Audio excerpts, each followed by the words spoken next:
জি sir.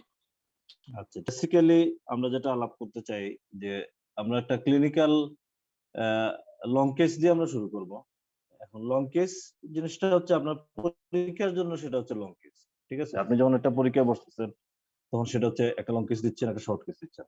কিন্তু আপনি as a student, clinical student আপনি কিন্তু লং কেস শিখতেছেন, এটা ঠিক আছে। বাট আপনার মূল মটোটা হচ্ছে যে আপনি কিন্তু ক্লিনিক্যালি ডাক্তারিটা শিখবেন। এটা হচ্ছে আপনার মূল মটো যে আপনি ডাক্তারি শিখবেন। কিভাবে একটা পেশেন্টকে আপনি ডায়াগনোসিস করা যায় এবং ম্যানেজমেন্ট করা যায় সেই ডাক্তারিটা হচ্ছে আপনাকে শিখতে হবে। ঠিক আছে? এটা হচ্ছে আমাদের মূল মটোটা হচ্ছে এখানে। এরপরে আপনি পরীক্ষা ওরিয়েন্টেড লং কেস হিসাবে লং কেস দিয়ে আপনি পাস করবেন। সেটা অন্য কথা। ঠিক আছে?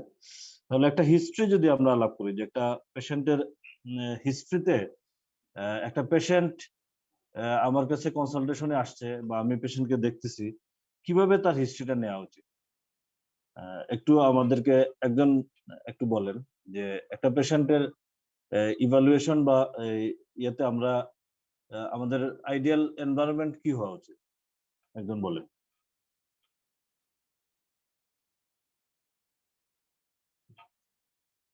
এনিওয়ান?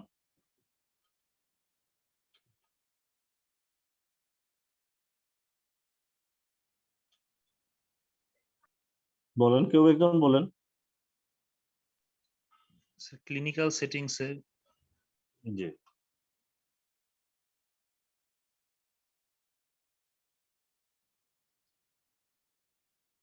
ক্লিনিক্যাল সেটিং, আচ্ছা আমি একটু বলি। দেখেন আপনাদের একটু রিভিশন দেই। এগুলো 3rd ইয়ারে কিন্তু আমরা শিখেছি আপনাদের।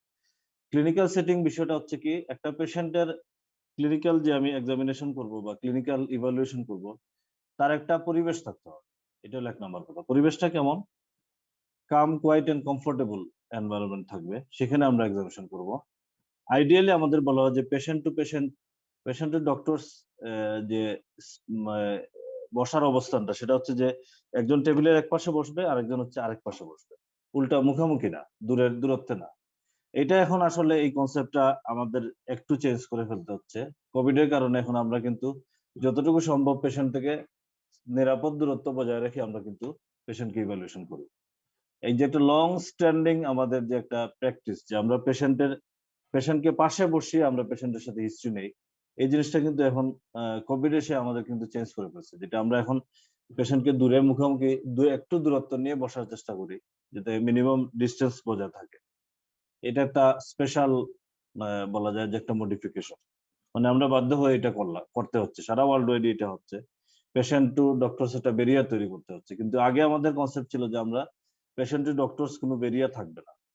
ফিজিক্যাল কোনো ব্যারিয়ারও থাকবে না, মেন্টাল ব্যারিয়ারও থাকবে না। যাতে পেশেন্ট আমার কাছে সেই হিস্ট্রি বলতে কমফোর্ট ফিল করে। এটা হচ্ছে 1 নাম্বার। এটা যখন আমি একটা ওপিডি প্র্যাকটিস করতেছি, আর যখন আমি বেড সাইডে প্র্যাকটিস করতেছি, পেশেন্টটা বেড সাইডে আছে, আমরা কিন্তু পেশেন্টের পাশে আমরা দাঁড়াই। দাঁড়ানোর পরে কিন্তু আমরা তার হিস্ট্রি নেই। কিন্তু আপনারা যদি একটু দেখেন যে পেশেন্টের একটা clinical evaluation it does not starts with history. এটা কিন্তু ইট স্টার্টস উইথ এক্সামিনেশন। এই জিনিসটা আপনাদের একটু খটকা লাগতে পারে, কিন্তু এটা আমি একটু ক্লিয়ার করি যে ক্লিনিক্যাল ইভালুয়েশনটা এক্সামিনেশন দিয়ে শুরু হয়। কারণ আপনি যখন একটা বেডের দিকে যাচ্ছেন যে এই বেডে আমি একটা রুগী দেখবো, যাইতে যাইতে কিন্তু আপনি পেশেন্টকে ইন্সপেক্ট করতেছেন যে এই বেডে পেশেন্টটা এরকম কেন? সে তো শ্বাসকষ্টের মতো শুয়ে আছে, সে প্রপটার পজিশনে শুয়ে আছে, তার নাকে হচ্ছে অক্সিজেন লাগানো, তার এই আইভিতে একটা ক্যানুলা লাগানো আছে, তার এই একদিকের ইয়ে দেখা যাচ্ছে নিজ জয়েন্টটা সে ফ্লেক্স করে বসে আছে, তাহলে এখানে কি পেইন আছে কিনা? ঠিক আছে? অথবা আপনার মানে কনসালটেশন রুমে যখন সে ঢুকতেছে, তার গেট দেখতেছেন, পশ্চাৎ দেখতেছেন, তার অ্যাটিটিউড দেখতেছেন, মুভমেন্ট দেখতেছেন। তার মানে এই জায়গাটা আপনার হচ্ছে first impression of the patient. এই জায়গাটা কিন্তু মিস করা যাবে না। এখানে আপনাদের এই ধীরে ধীরে আপনার ইভ্যালুয়েশনটা এরকম হবে যে আপনি এইটা দেখেই আপনি পেশেন্ট সম্পর্কে আইডিয়া নিবেন। তাহলে এই clinical consultation of the patient with doctors it starts with the examination. এক্সামিনেশনের কি অংশ? ইন্সপেকশন। প্রথমে আমরা পেশেন্টকে ইন্সপেকশন করি। আর সবার শেষে যেটা হচ্ছে যে একদম লাস্ট যেটা হচ্ছে যে পেশেন্ট ইভালুয়েশন আমাদের ইট এন্ডস উইথ দ্য হিস্ট্রি। এটা একটু খটকা লাগতে পারে যে কিভাবে এন্ডস উইথ দ্য হিস্ট্রি হয়। আপনি সব হিস্ট্রি নিলেন, তারপর সব রিলেভেন্ট এক্সামিনেশন করলেন, করার পরে আপনার 1 থেকে 2 মিনিট সময় আপনি দিবেন। এটা পরীক্ষার জন্য খুব ইম্পর্টেন্ট। 1 থেকে 2 মিনিট, লাস্ট 1-2 মিনিট নিবেন, যে আপনি একটু রিক্যাপিচুলেট করবেন যে আপনি এই পেশেন্টের এই হিস্ট্রি গুলো আমি নিলাম, যে জিনিস সে বলছে একটু ইয়েস অর নো তাকে জিজ্ঞেস করে নিবেন। আপনি তো এই সমস্যা, এই সমস্যা, এই সমস্যা দেখে রিক্যাপিচুলেট করে নিলেন। আর একদম মাথার মধ্যে নিবেন যে কোন একটা জিনিস কি মিস হচ্ছে কিনা, কোন একটা সিস্টেমের এই জিনিসটা ইম্পর্টেন্ট, এটা মিস হয়ে গেল কিনা। যদি এটা মিস হয়ে যায়, ওই হিস্ট্রিটা নিয়ে, তাহলে clinical consultation of the patients with doctors it starts with examination and ends with the history. মাঝখানে আপনি হিস্ট্রি নিবেন, এক্সামিনেশন করবেন, হিস্ট্রি নিবেন, এক্সামিনেশন করবেন। এটা এরকম মানে বিষয়টা এরকম না যে আমি 30 মিনিটের লং কেসে 15 মিনিট আমি হিস্ট্রি নিব আর 15 মিনিট এক্সামিনেশন করব। একটু মিউট করে নেন, হ্যাঁ মিউট করে নেন। এটা হচ্ছে হিস্ট্রি এন্ড এক্সামিনেশন, আপনাদেরকে সাইমালটেনিয়াসলি যেতে হবে। এটা আপনারা যখন আরো মানে এক্সপেরিয়েন্স হবেন তখন এটা নিতে পারবেন। দেখবেন যে এই পোস্ট গ্রাজুয়েট পরীক্ষা যখন একটা এক্সাম পরীক্ষার্থী পরীক্ষা দেয়, সে একই সময় হিস্ট্রি নিতে থাকে এবং একই সময় সে হচ্ছে এক্সামিনেশন করতে থাকে। আচ্ছা, এখন হিস্ট্রিতে আপনাদের কি মনে হয় যে হিস্ট্রির ক্ষেত্রে 1 নাম্বার স্লট যেটা হচ্ছে পার্টিকুলারস অফ দ্য পেশেন্ট, এই জায়গাতে আপনাদের বলেন তো কি কি পয়েন্ট আছে? একটু আমরা আজকে একটু রিক্যাপিচুলেট করি। পার্টিকুলারস বলেন, কেউ একজন বলেন। Anyone volunteer?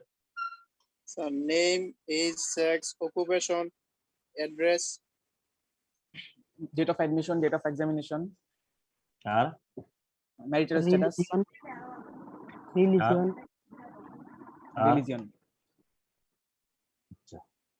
marital status. ঠিক আছে, আপনি একটু মনে করেন যে করিম সাহেব, তার বয়স হচ্ছে 70 ইয়ার্স। এটা এই উনি হচ্ছে এই পেশেন্ট, উনার একটা পার্টিকুলারস আপনি আমাকে প্রেজেন্ট করেন। প্রেজেন্ট দিস পার্টিকুলারস, আপনি নিজের মতো করে প্রেজেন্ট করেন।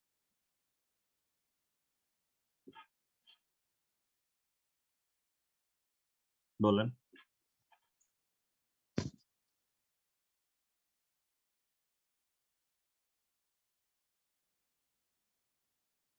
সময় কম তো, বলেন, আমাদের অনেক আলাপ। কি নাম ছিলেন স্যার? ধরেন একটা করিম, মিস্টার এক্স বা mister Y, age is 70 years. আপনার এলাকার নাম বলে আপনি তার প্রেজেন্ট করেন। জাস্ট পার্টিকুলার অংশটা Mr. Korim sir, 70 years of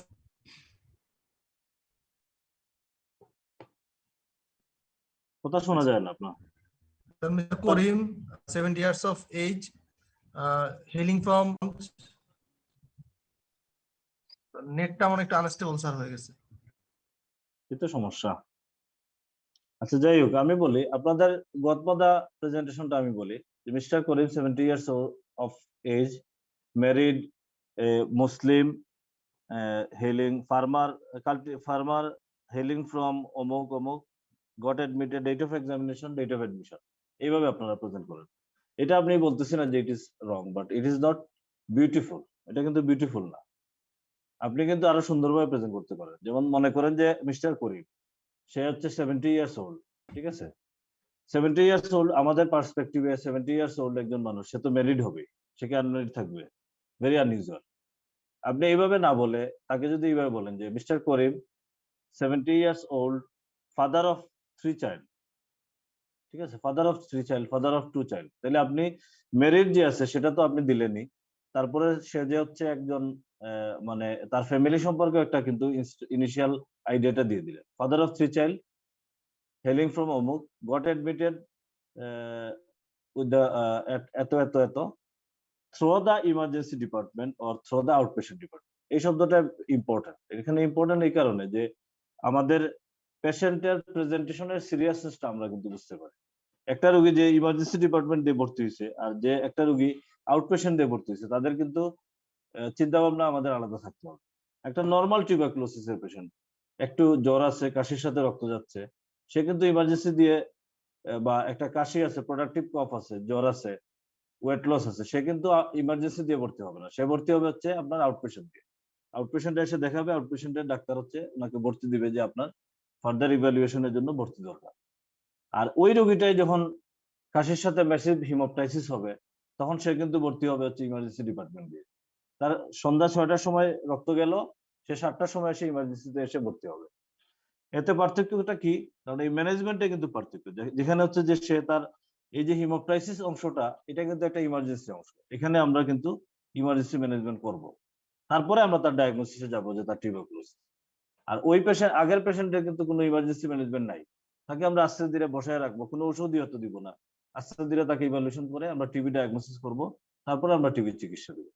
তাহলে আপনি যখন প্রথমেই রোগীটাকে বলবেন যে একটা আউটপেশেন্ট ডিপার্টমেন্ট দিয়ে এসে ভর্তি হয়েছে আর একটা ইমার্জেন্সি ডিপার্টমেন্ট দিয়ে ভর্তি হয়েছে, তাইলে কিন্তু আপনি এই পেশেন্টের প্রেজেন্টেশনের সিরিয়াসনেস, প্রেজেন্টেশনের ইমার্জেন্সি এন্ড প্রেজেন্টেশনের অ্যাকিউটনেস, এই জিনিসটা কিন্তু একটা আইডিয়া দিলেন যে এই পেশেন্টটা এবার একটা অ্যাকিউট ইমার্জেন্সি নিয়ে আসছে, অথবা এই পেশেন্টটা রুটিন ইভ্যালুয়েশনের জন্য ভর্তি হয়েছে।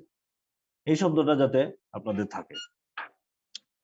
আচ্ছা, আরো কিছু ব্যাপারে আমি একটু আলাপ করি। অকুপেশনাল বিষয়, আবার বললে ভালো হয়। কোন জিনিসটা স্যার আবার পার্টিকুলারসটা একটু বললেন। বলতেছি তো, পার্টিকুলার শেষ হয় নাই। হ্যাঁ, অকুপেশনাল বিষয়ে আপনারা কিন্তু একটু সাবধান থাকবেন।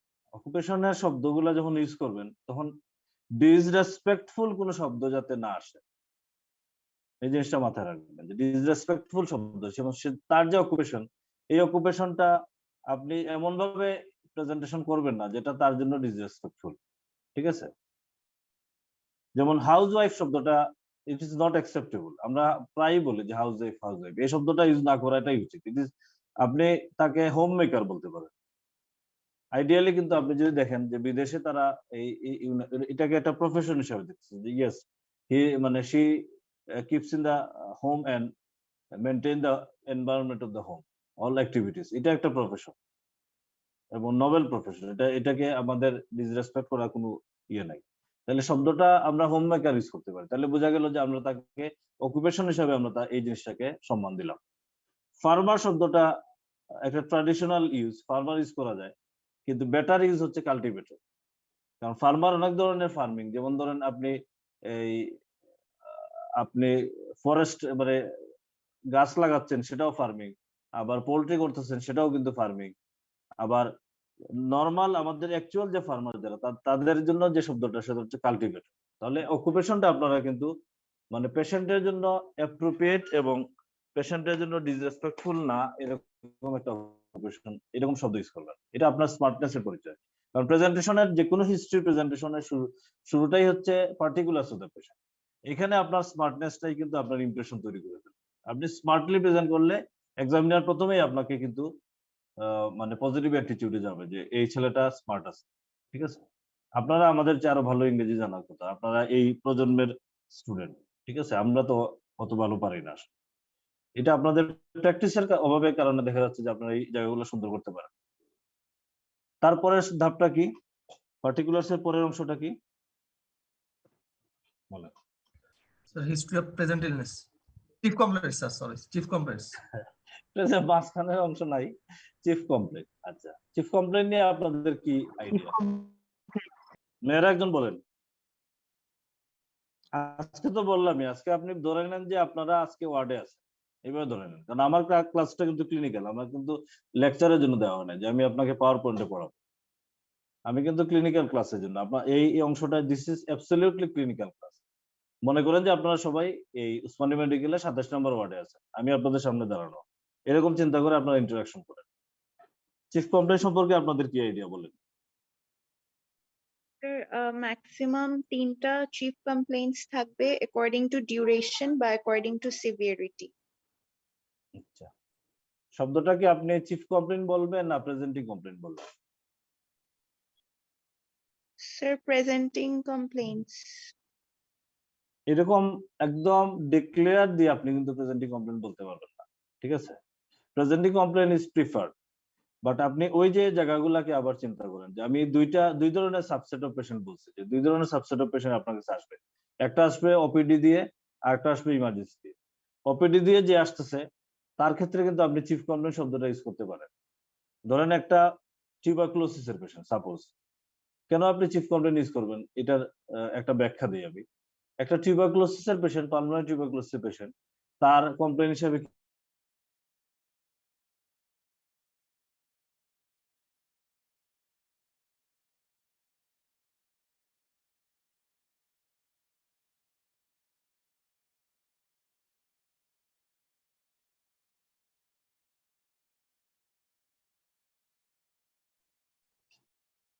শোনা যায়? জি স্যার। জি স্যার। পালমোনারি টিউবারকুলোসিসের পেশেন্টে তার কমপ্লেইন যদি আমরা সব কমপ্লেইন গুলোকে লিস্ট করি তাহলে দেখবেন যে তার ফিভার একটা কমপ্লেইন, কাফ একটা complain, calf with sputum production একটা কমপ্লেইন, হিমোপ্টাইসিস একটা কমপ্লেইন।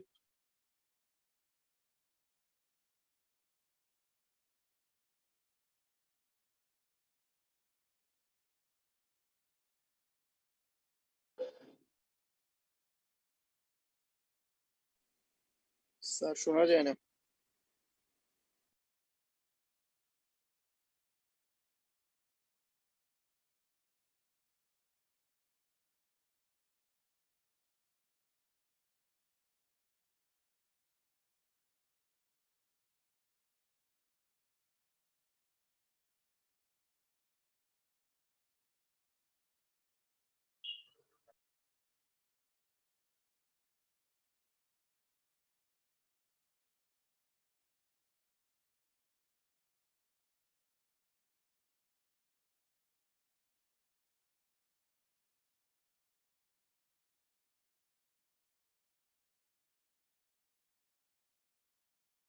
চিফ কমপ্লেইন বলতে পারবেন না, কিন্তু সবগুলাই কিন্তু তার কমপ্লেইন।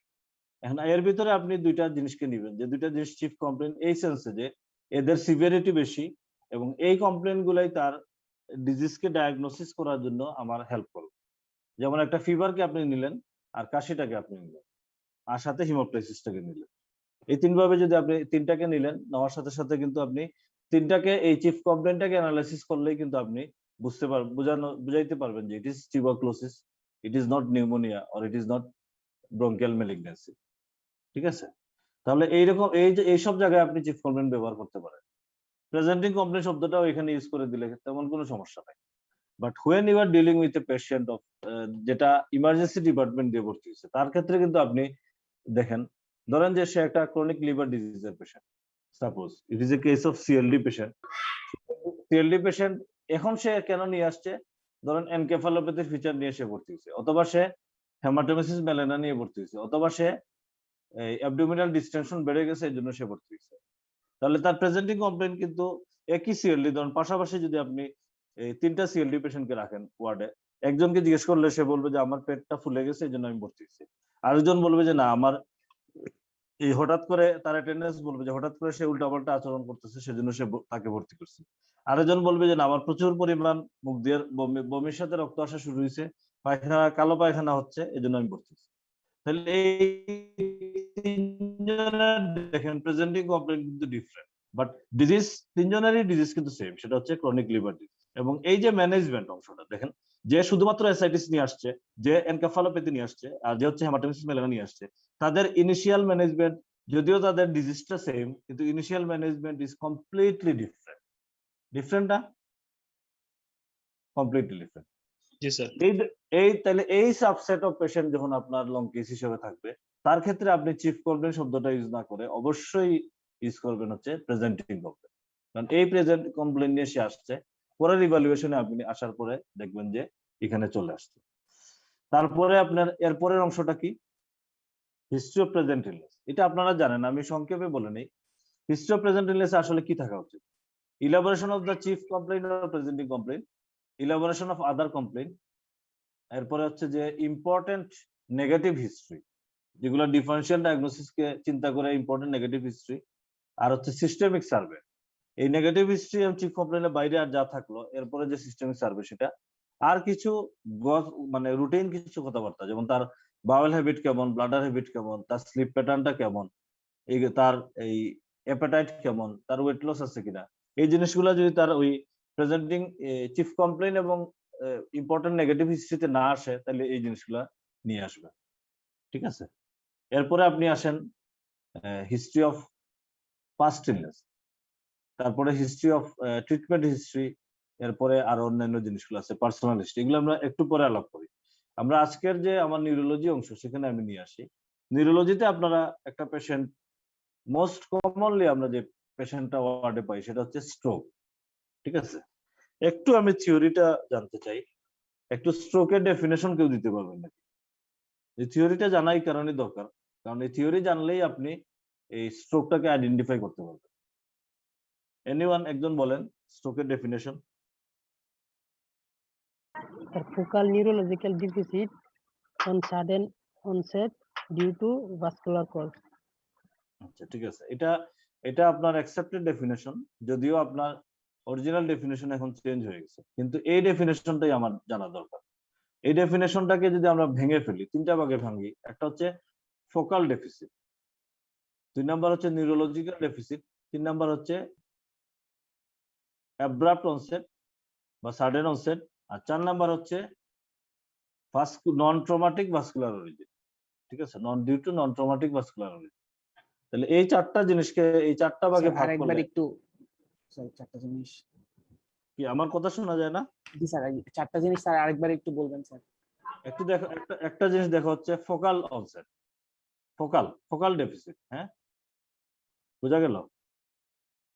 হ্যালো, জি জি স্যার। স্যার। ফোকাল ডেফিসিট, সেই ডেফিসিটের প্যাটার্নটা কি? Neurological, focal neurological deficit. তারপরে অংশটা হচ্ছে অ্যাব্রাপ্ট অনসেট বা অ্যাকিউট অনসেট, আর লাস্টের অংশটা হচ্ছে নন ট্রমাটিক ভাস্কুলার অরিজিন। ঠিক আছে, তাহলে এই স্ট্রোকের পেশেন্টের ফোকাল ডেফিসিট আমাদের কি হইতে পারে? কি কি ভাবে স্ট্রোকের পেশেন্ট প্রেজেন্ট করতে পারে বললেন তো একজন? ইন্টারঅ্যাক্ট করেন, সবাই ইন্টারঅ্যাক্ট করেন। এটা তো this is clinical class, not lecture class. আমি এখানে আপনাকে পাওয়ার পয়েন্ট দেখানোর জন্য আসি নাই। এখানে আপনারা ইন্টারঅ্যাক্ট না করলে তো হবে না। 1-2 জন স্পেসিফিক কথাবার্তা বলতেছেন, বাকিরা কিন্তু ইয়েতেই নাই। Sir, বুঝা যাচ্ছে না? paralysis of the limbs. Sir, limb weakness. আচ্ছা, লিম্ব উইকনেস, তার মানে উইকনেসটা। Hemiparalysis. Yeah, just বলেছি। আচ্ছা ঠিক আছে, আমরা ব্রড আমব্রেলা টার্মে থাকি, সেটা হচ্ছে উইকনেস। এটা হলো একটা প্যাটার্ন। আর আরেকটা আর কি? Difficulty in speaking. Speaking difficulty, এটা হলো আরেকটা প্রেজেন্টেশন। আর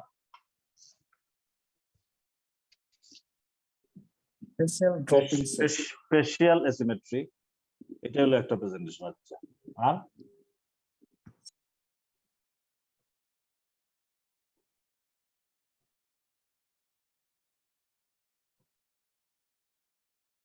Sir, আপনি memory disturbance.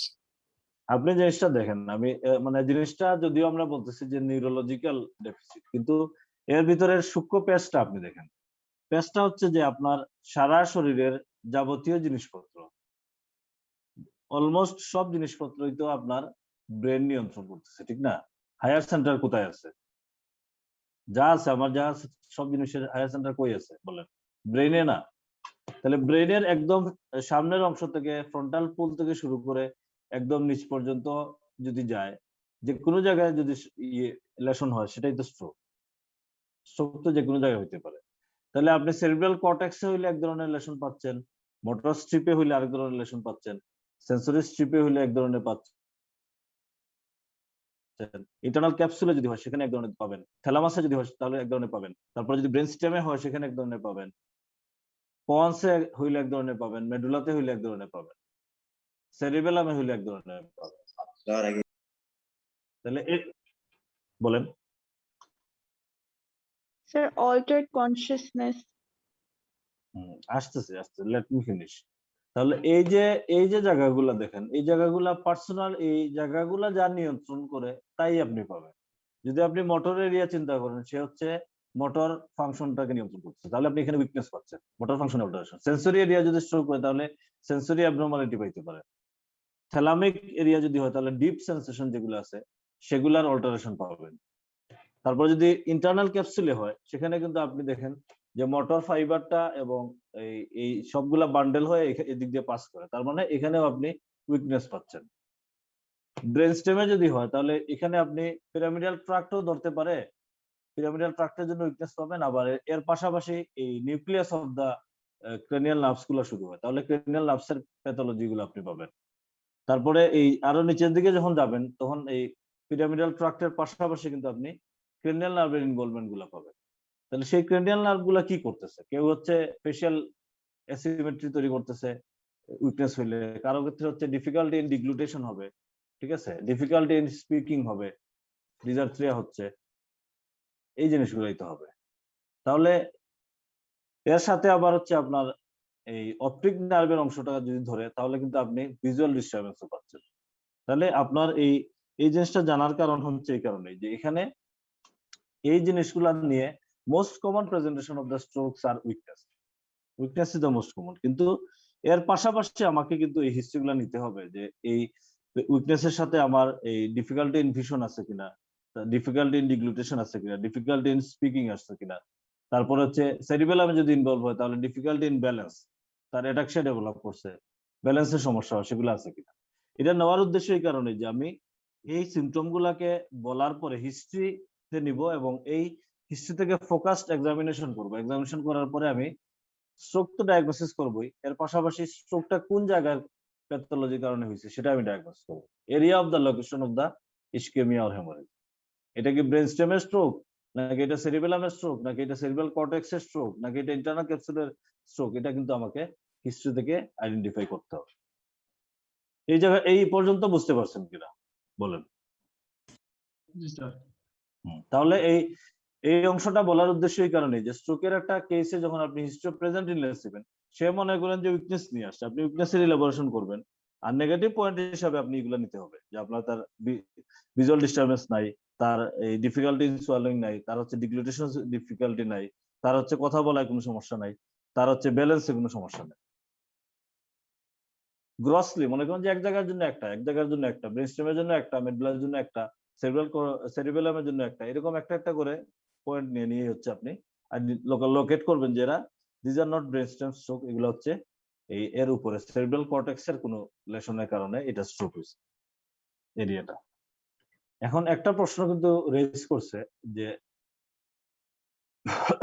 Alteration of the consciousness, এর সাথে আমি আরেকটা পয়েন্ট রেজ করে দিই, সেটা হচ্ছে হেডেক, এবং এর সাথে আরো একটা পয়েন্ট রেজ করে দিই, সেটা হচ্ছে কনভালশন। তাহলে convulsion, headache, alteration of the consciousness, এই তিনটা জিনিসকে কোনটা হচ্ছে স্ট্রোকে পাওয়া যায় আর কোনটা পাওয়া যায় না, কি মনে হয় আপনাদের বলেন? স্যার হেডেক পাওয়া যেতে পারে। আর কনভালশন, আনকনসিয়াসনেস এগুলো পাওয়া যাবে না স্যার। কেন পাওয়া যাবে না? লজিক কি বলে? আনকনসিয়াসনেস পাওয়া যাবে, বাট কনভালশনটা আনকনসিয়াসনেস কেন পাওয়া যাবে?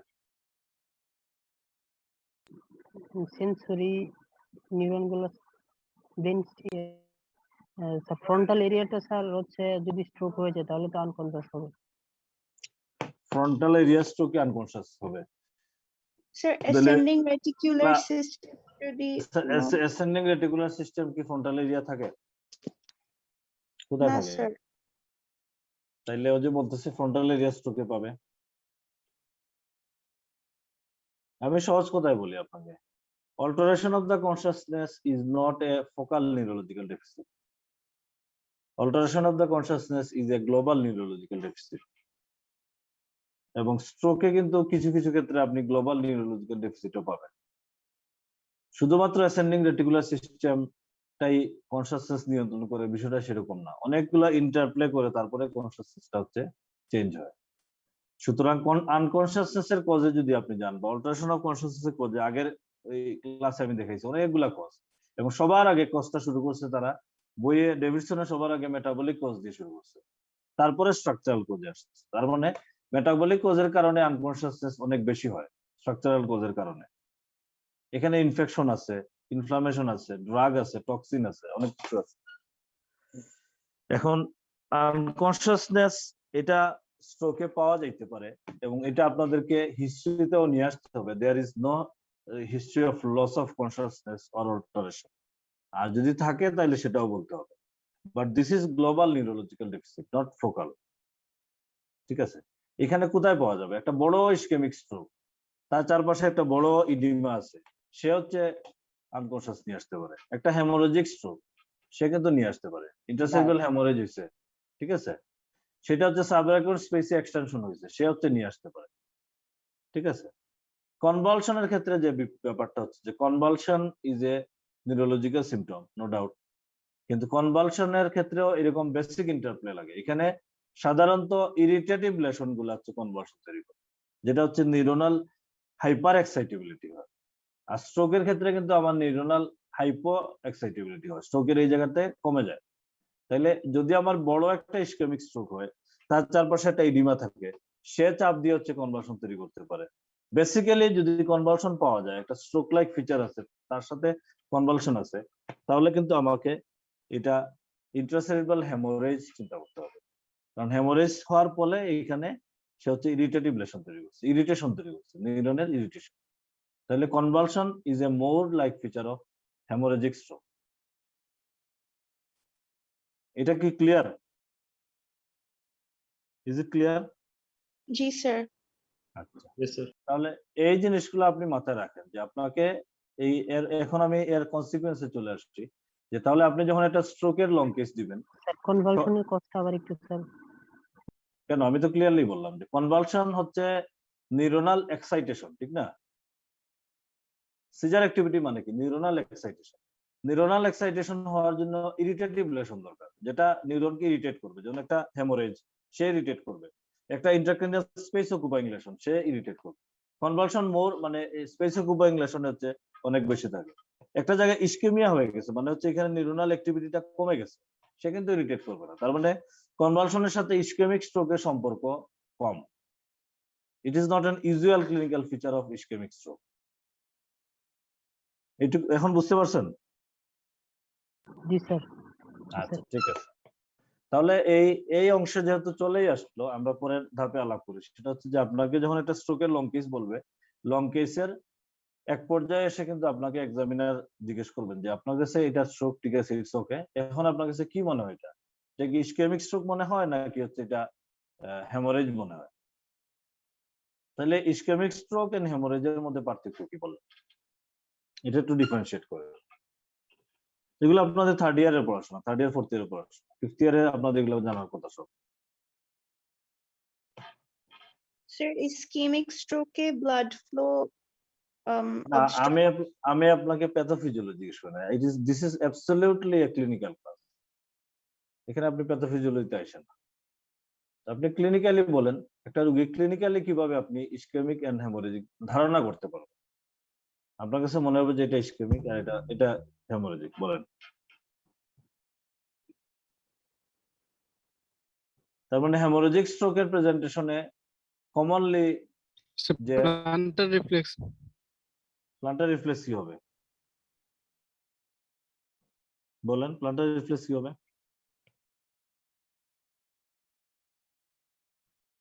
এটার সাথে কি কোনো সম্পর্ক আছে? Unilateral, bilateral?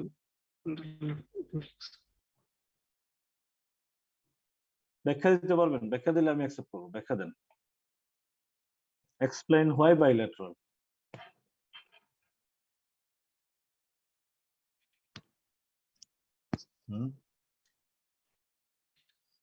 সহজভাবে আপনাদের বলি, সহজভাবে হচ্ছে আপনারা বলবেন যে বলে দিলে presence of headache, presence of vomiting, presence of convulsion, এই তিনটা জিনিস যদি ইনিশিয়াল শুরুতে থাকে, তাইলে আমরা ধারণা করি যে ইট ইজ হেমোরেজিক স্ট্রোক।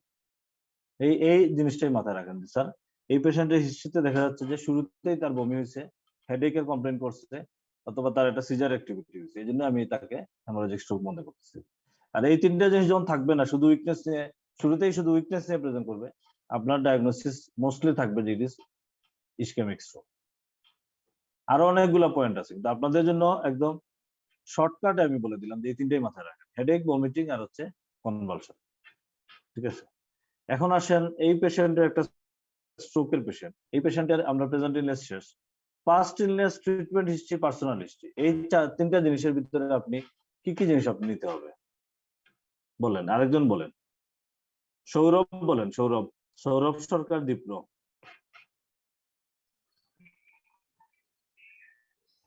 বলেন। স্যার পাস্ট ইলনেসে তার আগে মানে ডায়াবেটিস, হাইপারটেনশন এগুলো আছে কিনা স্যার? বলেন, বলে যান। তারপরে ট্রিটমেন্ট হিস্ট্রিতে কি নেবেন? Anticoagulant therapy. উনি কোনো অ্যান্টি হাইপারটেনসিভ পান কিনা স্যার, সেটার ইয়ে নিব। আচ্ছা, আমি একটু সহজভাবে বলি। যখন আপনি পাস্ট ইলনেস নেবেন, ট্রিটমেন্ট হিস্ট্রি নেবেন আর হচ্ছে পার্সোনাল হিস্ট্রি নেবেন, তখন আপনাকে মাথায় রাখতে হবে যে risk factor of the stroke, ঠিক না? তাহলে স্ট্রোকের রিস্ক ফ্যাক্টর কি বলেন? স্ট্রোকের রিস্ক ফ্যাক্টর কি আমরা যদি এই জাস্ট আমরা স্ট্রোকের রিস্ক ফ্যাক্টর হিসাবে আমরা 5টা জিনিসের নাম মনে রাখি। একটা হচ্ছে যে প্রিভিয়াস স্ট্রোক, 1 নম্বরে মনে রাখেন যে প্রিভিয়াস স্ট্রোক, এটা হলো 1 নম্বর। 2 নম্বর হচ্ছে প্রিভিয়াস ভাস্কুলার ইভেন্ট। আমি কিন্তু থিওরি পড়াচ্ছি না, আমি আপনাদের ক্লিনিক্যাল পড়াচ্ছি, সুতরাং আপনি রিটেনের খাতা কি লিখবেন সেটা অন্য বিষয়। আপনাকে কনসেপ্টটা আমি দিচ্ছি যে প্রিভিয়াস স্ট্রোক 1 নাম্বার, 2 নাম্বার হচ্ছে প্রিভিয়াস ভাস্কুলার ইভেন্ট, 3 নাম্বার হচ্ছে যে তার কিছু ড্রাগস, সে ড্রাগস আমরা পরে আসতেছি কি ড্রাগস। 4 নাম্বার হচ্ছে যে তার পার্সোনাল 2টা জিনিসের হিস্ট্রি, একটা হচ্ছে হাইপারটেনশনের হিস্ট্রি, একটা হচ্ছে 3টা জিনিসের হিস্ট্রি, হাইপারটেনশন, ডায়াবেটিস মেলাইটাস আর হচ্ছে আপনার ডিসলিপিডিমিয়া, এই 3টা হিস্ট্রি। আর 6 নম্বরে আসেন দুইটা হ্যাবিটের কথা বলবেন, একটা হচ্ছে যে স্মোকিং আর একটা হচ্ছে অ্যালকোহল, এই 2টা হ্যাবিট। তাইলে এই জিনিসটাকে মাথায় রাখেন, দেখেন তাহলে আপনাকে ফার্স্ট ইনলেসে যদি আপনি নেন তাহলে আগে সে কোনো স্ট্রোক করছে কিনা তার হিস্ট্রি নিতে হবে, আগে তার কোনো এমআই কোনো হিস্ট্রি আছে কিনা, আগের কোনো ইসকেমিক হার্ট ডিজিজের কোনো হিস্ট্রি আছে কিনা তা নিতে হবে, পেশেন্টটা হাইপারটেনসিভ কিনা এটা নিতে হবে। পেশেন্ট যদি হাইপারটেনসিভ হয় এটা আর ফার্স্ট ইনলেস থাকবে না, যেহেতু হাইপারটেনশনকে সে নিয়ে বেড়াচ্ছে, সুতরাং পেশেন্ট হাইপারটেনসিভ হইলে সেটা সেই হিস্ট্রিটা চলে আসবে প্রেজেন্ট ইনলেসে এবং ওখানেই তার ডিসক্রিপশন দিতে হবে। পেশেন্ট ডায়াবেটিস হইলে তার হিস্ট্রিটা চলে আসবে প্রেজেন্ট ইনলেসে, ওই জায়গাতেই ডিসক্রিপশন দিতে হবে। আর যদি না থাকে তাহলে ওখানে লাস্টে বলতে পারবেন যে patient have no history of hypertension and diabetes. তার স্মোকিং হিস্ট্রিটাকে কোয়ান্টিফাই করবে। অধিকাংশ ক্ষেত্রে আপনারা যখন প্রেজেন্ট করেন তখন কিন্তু কোয়ান্টিফাই করেন না, আপনারা কিন্তু সায়েন্সের স্টুডেন্ট, আপনি কিন্তু একটা জিনিসকে কোয়ান্টিফাই করবেন। কোয়ালিটি কথাবার্তা হচ্ছে কোয়ান্টিফাই আপনি বেশি করেন, তার প্যাকিয়ারে আপনি তাকে কোয়ান্টিফাই করবেন। Patient is heavy smoker, patient is chain smoker, patient is অমুক, এগুলা কিছু সিগনিফাই করে না। পেশেন্টের স্মোকিং কত, তার সে এখনো কারেন্টলি স্মোক করতেছে কিনা নাকি কোয়াইট করে ফেলছে, আর এসে তার প্যাকিয়ার কত শেষ, এখানে স্মোকিং হিস্ট্রি শেষ। অ্যালকোহল হিস্ট্রি থাকলে সেটাকেও কোয়ান্টিফাই করার চেষ্টা করুন। এরপর আসেন ড্রাগস। তাহলে ড্রাগস এর ক্ষেত্রে আপনাকে এখন হিস্ট্রিটা নিতে হবে যে সে যদি হাইপারটেনসিভ হয় তাহলে কি কি অ্যান্টি হাইপারটেনসিভ সে পাচ্ছে, কি ডোজে পাচ্ছে, কতদিন ধরে পাচ্ছে, রেগুলারলি পায় নাকি ইরেগুলারলি পায়, বর্তমানে কি সেটা চলতেছে নাকি বন্ধ করে ফেলছে। এই পয়েন্টে আপনাকে ড্রাগ হিস্ট্রি বলতে হবে। The patient have history of taking amlodipine 5 mg daily, which he takes irregularly and has stopped for the last 3 months. তাহলে বোঝা গেল যে এই হাইপারটেনশন তার এমলোডিপিন সেই রেগুলারলি পাইতো, এখন সে বন্ধ করে দেওয়ার কারণে প্রেসারটা বাড়ার কারণে তার স্ট্রোক হয়েছে। আমরা একটা কার্যকারণ সম্পর্ক পাইলাম। এইভাবে আপনারা হিস্ট্রিটা সাজাবেন।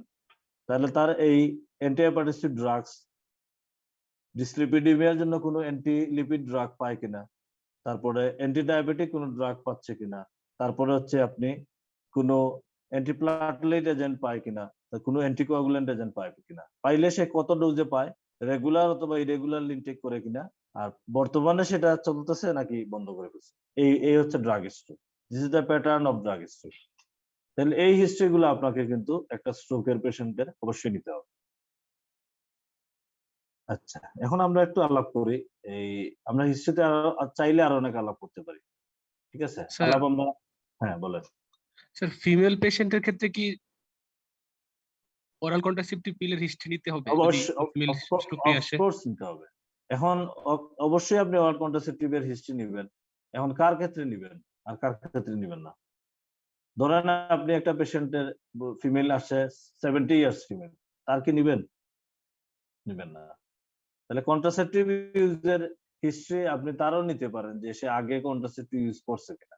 এটা একটা হিডেন এরিয়া যেটা আমরা প্রায় ইগনোর করে ফেলি, আমাদের মনেও থাকে না, কিন্তু ইট ইজ ভেরি ইম্পর্টেন্ট। যে একটা ভালো পয়েন্ট রেজ করছেন যে কন্ট্রাসেপটিভ ইউজের হিস্ট্রি নিতে হবে।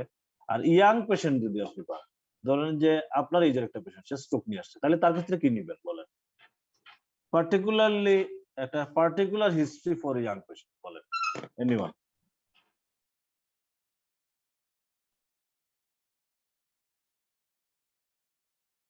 বললেন, চিন্তা করে বলেন, টু রিক্যাপিচুলেট করুন। কোন ড্রাগের ওভারডোজ। ড্রাগের ওভারডোজ, ঠিক আছে, এটা হচ্ছে আপনি তখন সাবস্টেন্স অ্যাবিউজের হিস্ট্রি নেবেন, যে সে কোনো ধরনের সাবস্টেন্স অ্যাবিউজ করে কিনা। একটা সাবস্টেন্সের নাম বলেন যেটা স্ট্রোক করে, বলেন দুইটা সাবস্টেন্সের নাম বলেন।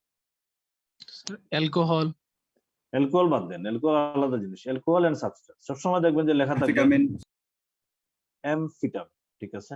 আর আরেকটা বলেন কোকেইন, কোকেইন এন্ড অ্যামফিটামিন। হ্যাঁ, কোকেইন এন্ড অ্যামফিটামিন এই দুইটা হচ্ছে স্ট্রোক করে, তারা হেমোরেজিক স্ট্রোকও করে, আবার ইসকেমিক স্ট্রোকও করে, আবার সাবঅ্যাকুয়েন্ট হেমোরেজও করে। এটা একটা মানে ইন্টারেস্টিং বিষয় যে তারা তিনটাই করে, ঠিক আছে। এখন এই যে আপনি যেটা করলেন যে আপনার স্যার, সাবস্টেন্স, হ্যাঁ বলেন। প্রিভিয়াস ভাস্কুলার ইভেন্ট বলতে কি বোঝানো হচ্ছে স্যার? আচ্ছা একটু আসতেছি, দাঁড়াও। এই অ্যামফিটামিন কোথায় পাওয়া যায় বলেন? Sir, yaba. ইয়াবা। তাহলে এইখানে একটা প্রশ্ন আপনাকে যদি আমি করি, যে একটা রোহিঙ্গা রেসিডেন্ট মনে করেন, সে হচ্ছে আপনার কাছে 25 ইয়ার্স এর ওল্ডের একটা ছেলে আসছে স্ট্রোক নিয়ে, আর আপনি ব্লাড প্রেশার মেপে দেখলেন যে তার ব্লাড প্রেশার হচ্ছে 200/120। তাহলে কি সন্দেহ করবেন? এখানে এই শব্দটা আপনারা বলবেন যে আমরা ইয়াবা ইনটক্সিকেশন সন্দেহ করবো। এমফিটামিন ব্লাড প্রেশারকেও রেজ করায়, আবার হচ্ছে স্ট্রোকও করে। প্রিভিয়াস ভাস্কুলার ইভেন্ট বলতে আপনি কি বোঝেন বলেন? Sir, previous MI bus. Previous vascular event বলতে আসলে বোঝা যায় যে ভেসেল রিলেটেড যে কোনো ইভেন্ট। ভেসেলের ক্ষেত্রে আমরা জানি যে মাইক্রোভেসেল এন্ড ম্যাক্রোভেসেল, ঠিক আছে। তাহলে আমরা ম্যাক্রোভাস্কুলার যে ইভেন্ট গুলা, সেগুলাকেই আমরা প্রিভিয়াস ভাস্কুলার ইভেন্ট হিসেবে নেই। এখানে একটা হচ্ছে স্ট্রোক, ব্রেনের উপরে যদি হয় সেটা হচ্ছে স্ট্রোক, হার্টে হচ্ছে এমআই বা আদার এনজাইনা লাইক পেইন, ধরেন এমআই রাখেন, ইসকেমিক হার্ট ডিজিজ রাখেন, আর পায়ে হচ্ছে এই peripheral vascular disease. Peripheral vascular disease বা ইসকেমিক লিম্ব, এই শেষ। তাহলে প্রিভিয়াস ভাস্কুলার ইভেন্ট বলতে আপনি stroke, MI, ischaemic limb, peripheral vascular disease, এই চারটা জিনিস হিস্ট্রি নেবেন। আচ্ছা, এক্সামিনেশন নিয়ে একটু আলাপ করি। আচ্ছা, তো এক্সামিনেশনে একজন বলেন, একদম কুইকলি একজন বলেন যে আপনি একটা স্ট্রোকের পেশেন্ট পাইছেন, তার জেনারেল এক্সামিনেশনে আপনি what are the important general examination you will do. গতবাদা 24টার কথা বলবেন না, আপনার কাছে কি কি ইম্পর্টেন্ট জেনারেল এক্সামিনেশন আপনি দেখবেন বলেন? অ্যাপিয়ারেন্স। অ্যাপিয়ারেন্স দিয়ে কি বুঝবেন? ইল লুকিং। না স্যার, তার ফেশিয়াল কোনো সিমেট্রি আছে কিনা। ঠিক আছে, ইল লুকিং অ্যাপিয়ারেন্স মানে কি? ফেশিয়াল স্যার অ্যাসিভিটিটা আমরা ফেসের দিকে দেখবো যে স্যার কোন। আচ্ছা, ফেস বাদ দাও, আমার প্রশ্নের জবাব দাও। ইল লুকিং অ্যাপিয়ারেন্স মানে কি?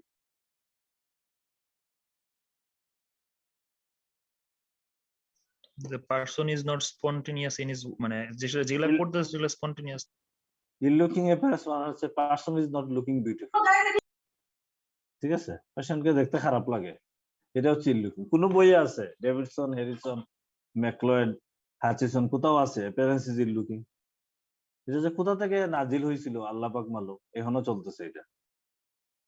একটা পারসনকে আমরা মুহূর্তেই বলে দিচ্ছি যে তাকে খারাপ লাগতেছে, হি ইজ ইল লুকিং। এরকম এরকম এই ধরনের শব্দ ইউজ না করাটাই আমাদের জন্য ভালো। কেন যে আমরা এটা চালিয়ে যাচ্ছি এটা কোথাও আমরা জানি না। কোন স্ট্যান্ডার্ড বুকসে, মেডিসিনের বুকসে কোথাও ইল লুকিং অ্যাপিয়ারেন্স শব্দটা উল্লেখ নাই। ইল লুকিং আবার কি জিনিস? তার স্পেসিফিক তবে পেশেন্ট যদি অ্যাপিয়ারেন্সটা তার ফ্লাশড মনে হয় ফ্লাশড, তার যদি পেলর মনে হয় তাহলে পেলর, অ্যাপিয়ারেন্স যদি তার ড্রাউজি মনে হয় তাহলে ড্রাউজি, তারপরে অ্যাপিয়ারেন্স যদি তার অ্যাসিমেট্রি থাকে তাহলে অ্যাসিমেট্রি। স্পেসিফিক কিছু বলবো, সেটাই হচ্ছে মূল কথা। আমরা বারবার এই ইল লুকিং এই সব শব্দগুলোকে প্র্যাকটিস করি। আচ্ছা, আর কি দেখবেন বলেন? একটা বললেন অ্যাপিয়ারেন্স, আর স্যার স্পিচ দেখতে হবে স্যার। স্পিচ কি জেনারেল এক্সামিনেশনের পার্ট? Is it a part of general examination? Sir speech sir facial. হ্যাঁ বলেন। স্যার তার পালস দেখবো, বিপি দেখবো, রেসপিরেটরি রেট। আচ্ছা, পালস বিপি আসেন, পালস বিপিতে আসেন। পালসে কি দেখবেন? স্যার পালসের মানে স্যার রেট, রিদম। আচ্ছা, রেট রিদম। রেট রিদমের ভিতরে কি কি দেখতে চান আপনি? কি মানে স্পেসিফিক্যালি কি খুঁজতে চান বলেন? স্যার আর রেটটা দেখবো স্যার, যদি মানে সোজা কথায় বলেন যে আমি পালসে ইরেগুলারিটি দেখতে চাই, কারণ ইরেগুলার পালস মানে একটা সম্ভাবনা আছে যে there is atrial fibrillation, and atrial fibrillation is a risk factor for stroke. বুঝতে পারছেন? এটা হচ্ছে Yes. এই এক কথায় বললেন। আচ্ছা, ব্লাড প্রেসারে কি দেখবেন? স্যার স্যার ব্লাড প্রেশারটা এলিভেটেড কিনা, যে ক্ষেত্রে স্যার হেমোরেজিকের একটা থাকে। আচ্ছা, ঠিক আছে, ওইভাবে বলা যায় না। ব্লাড প্রেসার কমও তো থাকতে পারে না?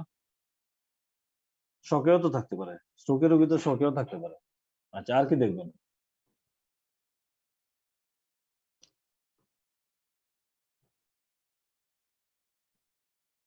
এই যে এখানে একটা ব্যাপার বলি, এই জায়গাতে ইম্পর্টেন্ট, যেটা হচ্ছে যে আপনি স্ট্রোকের মূল কারণটা আমরা কি জানি বলেন? স্ট্রোকের মূল কারণের রিস্ক ফ্যাক্টরের ভিতরে আমরা একটা পড়ছি ডিসলিপিডেমিয়া, একটা পড়ছি স্মোকিং, ঠিক আছে? ডিসলিপিডেমিয়া আর স্মোকিং এর কারণে যে পেরিফেরাল সাইন থাকে সেগুলো আপনাকে দেখতে হবে। জেন্টিলেশমা আছে কিনা সেটা দেখবেন, কর্নিয়াল আর্কাস আছে কিনা সেটা দেখবেন, ঠিক আছে? এই টার স্টেইনিং আছে কিনা সেটা দেখবেন। আর পালসের ক্ষেত্রে কোনো অ্যাসিমেট্রি আছে কিনা দেখবেন, এবং পালসের সব জায়গায় সবগুলা পালস আপনার পালপেবল কিনা সেটা দেখবেন। দেখলেন যে আর্টেরিয়া ডরসালিস পেডিস অ্যাবসেন্ট, একটা স্ট্রোকের পেশেন্ট আর্টেরিয়া ডরসালিস পেডিস অ্যাবসেন্ট, তাহলে আপনি এখানে এই জায়গাটাতে যদি উল্লেখ করতে পারেন তাহলে কিন্তু এটা আপনার ক্রেডিট যে আপনি ভাস্কুলার সার্চ করছেন, মানে থরো ভাস্কুলার সার্চ করতে হবে। একটা ভাস্কুলার ইভেন্ট যেখানেই হোক, এমআই হোক আর একটা স্ট্রোক হোক, তার আপনার কনসিকুয়েন্স পরবর্তীতে এক্সামিনেশনে আপনি থরো ভাস্কুলার সার্চ করবেন। ক্যারোটিড ব্রুই আছে কিনা দেখবেন, ঠিক আছে? ফিমোরাল ব্রুই আছে কিনা দেখবেন, রেনাল ব্রুই আছে কিনা দেখবেন। এগুলো আপনার যখন যে সিস্টেমে আসবে সেই সিস্টেমে দেখবেন। আর্টেরিয়া ডরসালিস পেডিস দুই দিকে সমান কিনা, পালপেবল কিনা এটা দেখবেন। রেডিয়াল ডিলে আছে কিনা দেখবেন, রেডিও ফিমোরাল ডিলে আছে কিনা দেখবেন। এখানে কিন্তু pulse, blood pressure, this are very important things.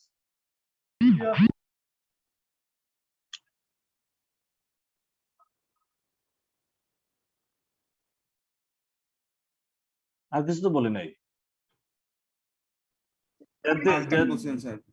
জেন্টিলেশমা R corneal আর্কাসই বলছে, এই দুইটাই তো ডিসলিপিডেমিয়ার সাইন, আর কোনো সাইন? ডিসলিপিডেমিয়ার পেরিফেরাল সাইন তো এই দুইটাই, জেন্টিলেশমা এন্ড কর্নিয়াল আর্কাস, ঠিক আছে? ঠিক আছে, সময় শেষ, আজকে এখানে শেষ করে দেই। নেক্সট একটা আলাপ করব আমরা, নেক্সট ক্লাসে আলাপ করব হচ্ছে আপনার weakness of the both lower limbs, এ নিয়ে আলাপ করব। এটা একটু পাওয়ার পয়েন্টে রেডি করবো, আজকে ইচ্ছে করে রেডি করি নাই। আর আসলে সব সিস্টেমের ইয়ে তো আমি কভার করবো না।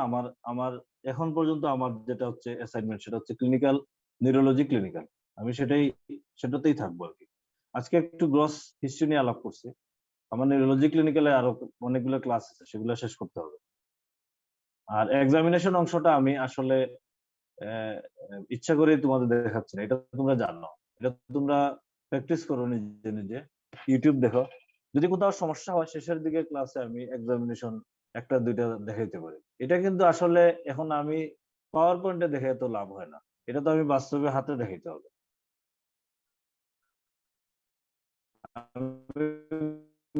বরং তোমাদের